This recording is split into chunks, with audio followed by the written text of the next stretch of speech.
And because of the cold, extreme cold, they have the same that we do.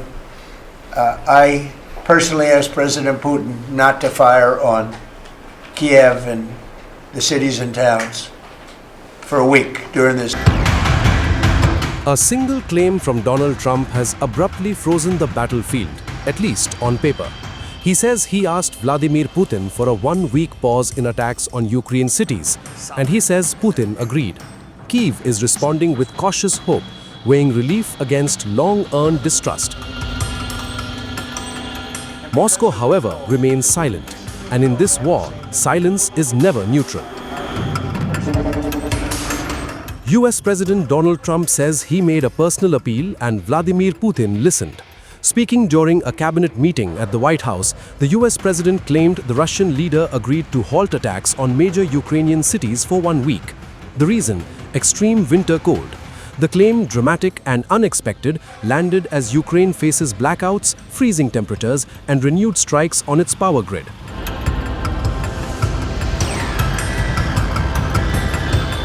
Trump did not say when the conversation with Putin took place, nor did he offer details on how the pause would be enforced.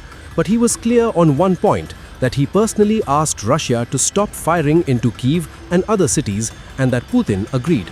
So far, that claim stands alone. Ukraine responded quickly and carefully. President Volodymyr Zelensky thanked Trump, calling a temporary halt in attacks during winter a foundation of life. With energy infrastructure under sustained assault, even a short pause could mean heat, light and water for millions. But Zelensky also made clear Ukraine is waiting to see if words translate into action. Behind the scenes, this idea is not new.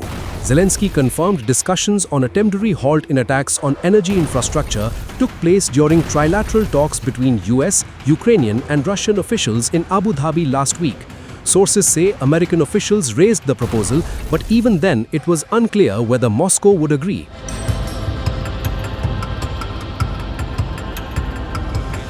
And publicly, Moscow still hasn't. Asked about a possible energy ceasefire, Kremlin spokesman Dmitry Peskov offered no confirmation. "No, I can't comment on that yet." The Kremlin has not endorsed Trump's claim nor denied it outright. That ambiguity matters because this war has seen pauses before and nearly all of them collapsed. Ukraine says Russia violated a 3-day humanitarian ceasefire announced last year. Russia accused Ukraine of doing the same. Earlier still, evacuation plans from Mariupol fell apart amid mutual claims of broken promises. So now the battlefield waits. Ukraine hopes, Washington claims progress, and Moscow stays silent. Because in this war, a pause isn't peace. We are in the second phase now. We've stood up for the first time, Mr. President, on your behalf, a technocratic, all-Arab government. We've got the terrorists out of there, and they're going to demilitarize. They will, because they have no choice. So we expect that. Pardon me? And now we want to get Hamas no guns, right? Right. They're going to give it up. They're going to give up the AK-47s. A lot of people said they'll never disarm. Looks like they're going to disarm. So we had 5 Russian generals last Sunday in Abu Dhabi with Jared and Dan Driscoll. And we think we made a lot of progress. The talks will continue in about a week, but lots of good things happening between the counterparties discussing the land deal. They're talking together. We have a security protocol agreement that's largely finished, a prosperity agreement that's largely finished, and I think the people of Ukraine are now hopeful and expectant that we're going to deliver a peace deal sometime soon. And because of the cold, extreme cold, they have the same that we do. I personally asked President Putin not to fire on Kyiv and the cities and towns for a week during this. It's extraordinary. It's not just like cold, it's extraordinary cold, record-setting cold. Over there too, you're having the same. It's a big pile of bad weather, the worst. But it was really, they said they've never experienced cold like that.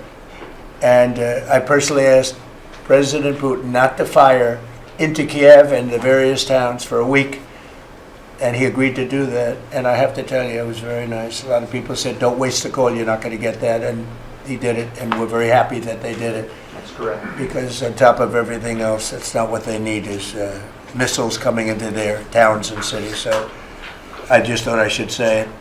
I thought it was a very good thing.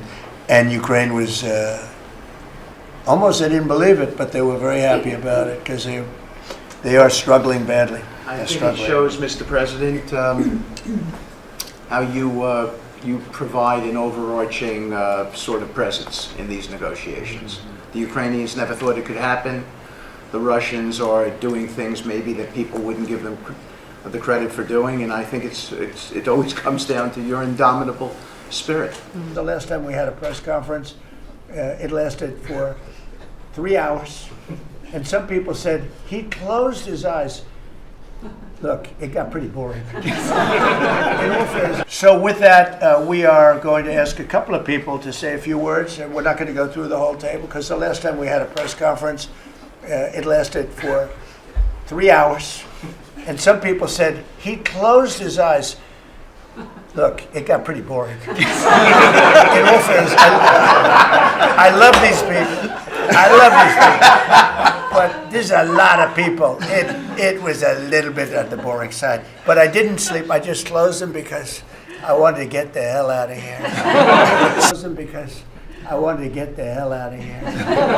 Some of them, I didn't sleep, by the way. I don't sleep much.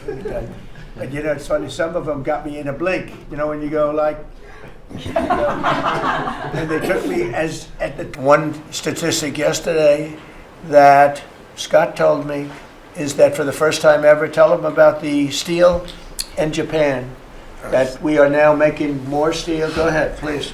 So yesterday they reported for the first time in 26 years, the United States of America produced more steel than Japan. And that is entirely driven by your tariffs.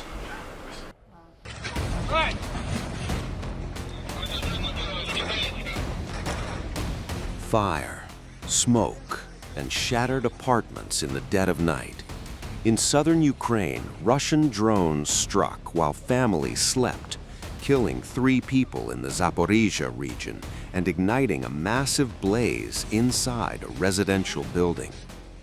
As firefighters battled flames through the darkness, more attacks followed.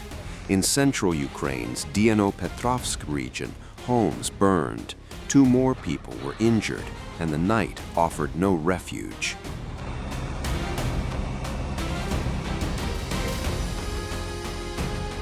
This comes as Ukraine's president issues a stark warning.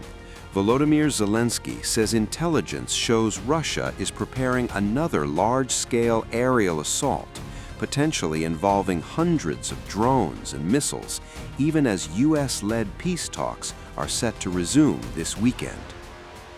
Ukraine has seen this pattern before. Previous barrages, some exceeding 800 drones in a single wave, have deliberately targeted the power grid, plunging cities into darkness.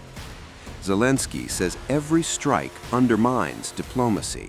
Every single Russian attack discredits the peace talks, he warned. В усіх регіонах, де є для цього потреба, залучені ремонтні бригади та необхідні сили для відновлення. Найбільш складна ситуація зараз в Києві, передусім з опаленням. Є також значні проблеми з електрикою. Для Києва залучені бригади з багатьох наших регіонів, фактично з усієї країни, в тому числі прифронтові регіони, готові допомагати. Я хочу подякувати за допомогу також Укрзалізниці, іншим державним компаніям, всій приватній сфері, хто підтримує людей. МВС України забезпечує гаряче харчування в районах в Києві, де це необхідно. Тільки за минулу добу 6200 людей в Києві, на Київщині 22 тисячі людей отримали гаряче харчування. Готові збільшувати масштаб такої допомоги, якщо це буде потрібно. Я очікую звіти по всіх тих дорученнях на роботу з партнерами, які були. Шукати та купувати обладнання треба було ще до цієї зими. Міська влада в Києві повинна діяти значно швидше зараз, щоб хоча б в лютому було людям легше. Тим більше, що всі в уряді готові допомагати. Регулярні доповіді по ситуації в Чернігові, на Сумщині, Дніпровщина. У Кривому протягом дня відновлювали постачання тепла. На сьогоднішній ранок не було опалення більш ніж у 200 будинків після російського удару. Харківщина, Одещина, Запоріжжя. Я хочу подякувати кожному, хто працює, щоб люди були з теплом і світлом. Значні відключення також в Полтавській області, також на Кіровоградщині, на Миколаївщині, Вінницькій та Чернівецькій областях.